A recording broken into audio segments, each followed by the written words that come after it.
क़ुरबानी में अकीक़े की नीयत करना, ये सवाल भी बहुत पूछा जाता है। बिल्कुल जायज़ है। आप एक गाय लेकर आए तो आप उसमें अपने बच्चों का अकीक़ा भी कर सकते हैं और क़ुरबानी का यानी बेटे का लड़के की तरफ से 2 हिस्से डाल दें उसमें और एक अपनी क़ुरबानी भी कर लें।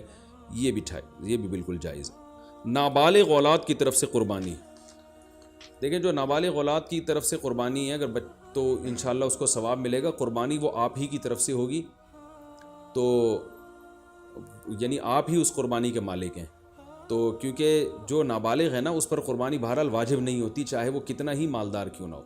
और अगर बिल्कुल ही छोटा बच्चा है तो फिर उसकी तरफ से क़ुरबानी का मतलब ये होता है कि आप ख़ुद ही बस क़ुरबानी कर रहे हैं, तो वो क़ुरबानी का अहल नहीं है, उसकी तरफ से क़ुरबानी नहीं होगी। हाँ, अगर वो समझदार है, बुलूगत के करीब है, तो फिर उसकी तरफ से क़ुरबानी अदा हो जाएगी, अगरचे उस पर वाजिब है नहीं है, तो ये कर सकते हैं, इसमें कोई हरज नहीं है।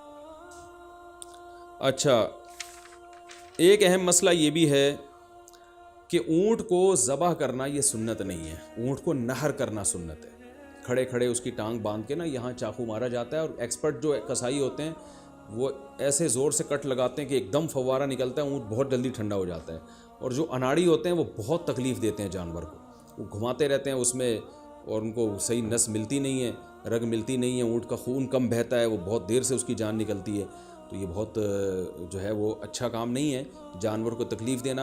आप सल्लल्लाहु अलैहि वसल्लम ने हुक्म दिया है कि जब तुम में से कोई शख्स जानवर को ज़बह करने का इरादा करे तो उसे चाहिए कि जानवर को राहत पहुंचाए, उसकी राहत का ख्याल रखे, वो उसकी को अजियत न दे, तकलीफ़ न दे। और आपने ये भी फरमाया कि अपनी छुरी को पहले तेज़ कर लो ताकि जानवर को तकलीफ़ ना हो। बाज़ लोग ये कर रहे होते हैं, जानवर को लिटा के छुरी तेज़ कर रहे होते हैं, वो भाई पहले ही कर लेते ये काम, उसको आपने जो लिटा के इतनी तकलीफ़ दी हुई है, ये ठीक नहीं, ये ठीक अमल नहीं है। तो जानवर को राहत देने का हमें हुक्म है, तकलीफ़ से उसको बचाना है हमें।